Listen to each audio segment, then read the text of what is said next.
Now in microwave laboratory, commonly we employ these type of microwave components or the T-junctions.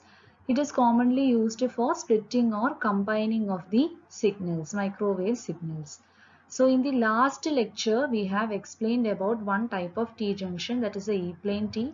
So now you are familiar with this figure. By looking at this component, we know that it is a E-plane T. Now we will see the component, that is a H-plane T. So understand that when you see this component in the lab, this is nothing but the H-plane T. Okay, so now we will discuss about the H-plane T in detail. Now in the last section we have learned about what is a T-junction, and we have seen one important type of T-junction, that is a E-plane T. In this section we are going to see about the contradiction form of a E-plane T, that is a H-plane T. Okay, it is another type of T-junction. So now we will see how is the H-plane T constructed, why it is called as a H-plane, and we will see the derivation of the S matrix for a H-plane T. Now see the construction of H-plane T. So similar to that of the E-plane T, we have got two collinear arms, that is port 1 and port 2. Here are the collinear arms, and here port 3 is the side arm. Okay, so this particular, the side arm, how it is attached? It is formed by cutting a rectangular slot along the width of the main waveguide. So this is a main waveguide on which we cut a rectangular slot along the width, and then we attach another waveguide. This side arm is called as the H arm. From this figure it is clear that the collinear arms are the arms which are lying on the same plane, and the side arm is not lying on the same plane as that of the collinear arm. Okay, this side arm is also called as the H arm. Now why it is called as a H arm? Okay, so it is called as a H arm because the side arm which is attached, its magnetic field or H field is parallel to the H field of the main waveguide. Suppose we are having the field distribution. See, the electric field distribution is shown. Okay, and the magnetic field distribution is also represented here in the figure.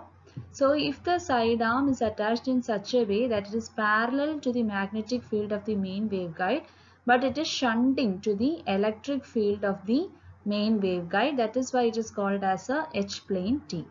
Okay, and all these arms in the H-plane T, that is a port 1, port 2, port 3, all these arms, collinear arms and the side arms, they are lying in the plane of the magnetic field.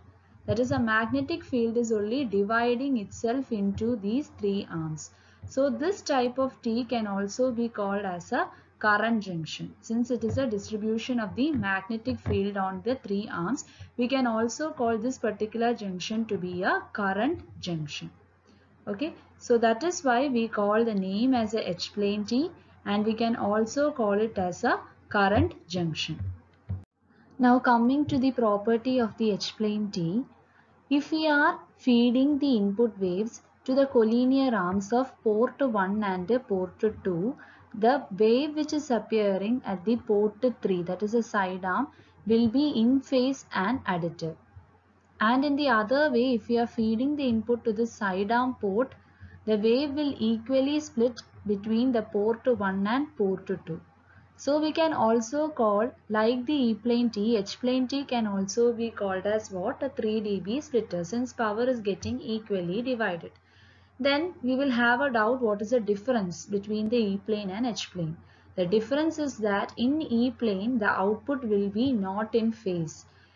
The output will be varying by a 180-degree phase difference, but the magnitude will be same.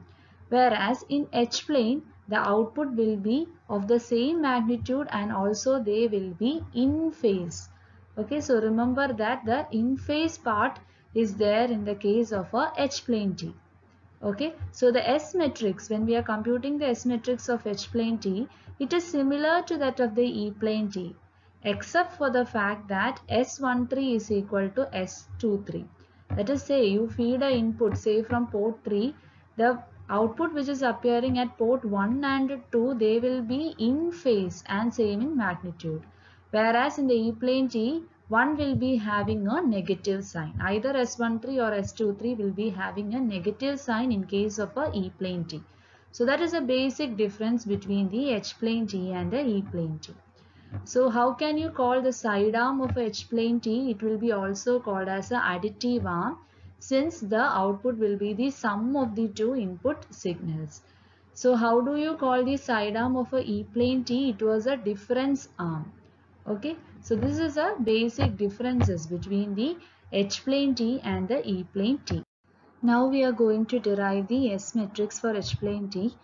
It is same procedure as that of the S matrix of E-plane T. So first of all, we generalize the S matrix. We know it is a matrix of third order having 9 elements. Okay, and we will assume only one port, that is a port 3 can be perfectly matched to the junction.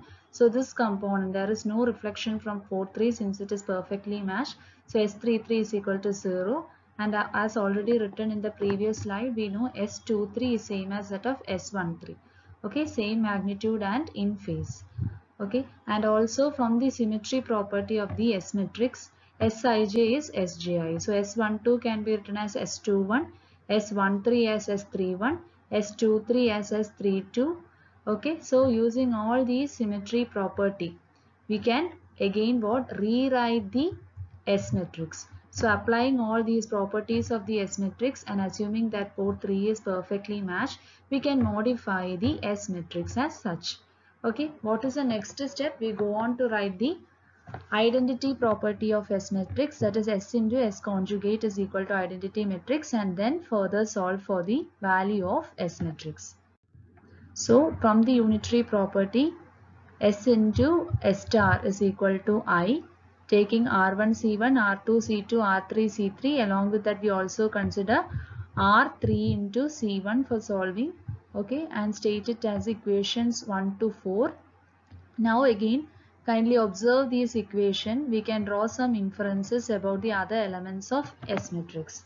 That is, if you see the first two equation, what we understand from the first two equation, except the other terms S11 and S22 are going to be equal. Okay, since other terms are identical, from the first two equation we can write now S11 is the same as that of S22. Now take the third equation. From the third equation we get the value of S13. So S13 will be 1 by root 2. We will represent it now at equation 5 and equation 6. Next, take the fourth equation and simplify. So we will take the fourth equation. Taking the fourth equation, now if we simplify, we get the value of S12 to be equal to minus of S11. Okay, so now we have got some equations. So we will substitute it back 5, 6 and 7 in equation 1 and C and get the further values of S elements. Okay, so further solving it, we get the values for S11 and S12. So by now, if we are writing, we have got all the elemental values for the S matrix. So first of all, by using the property of the S matrix and by assuming that port 3 is perfectly matched, we have modified our elements of S matrix. Then what did we do? We applied the unitary property S into S star is equal to I, and then further doing the multiplying process and solving it, we got the all elemental values in the S matrix for a H-plane T. So substituting all these values back, we get the final equation for the S matrix of a H-plane T as such. Okay, so in this particular section, we have understood about the construction of a H-plane T junction, the other names of H-plane T junction, the properties of the H-plane T which makes it different from that of a E-plane T, and finally we have derived the S matrix for a H-plane T.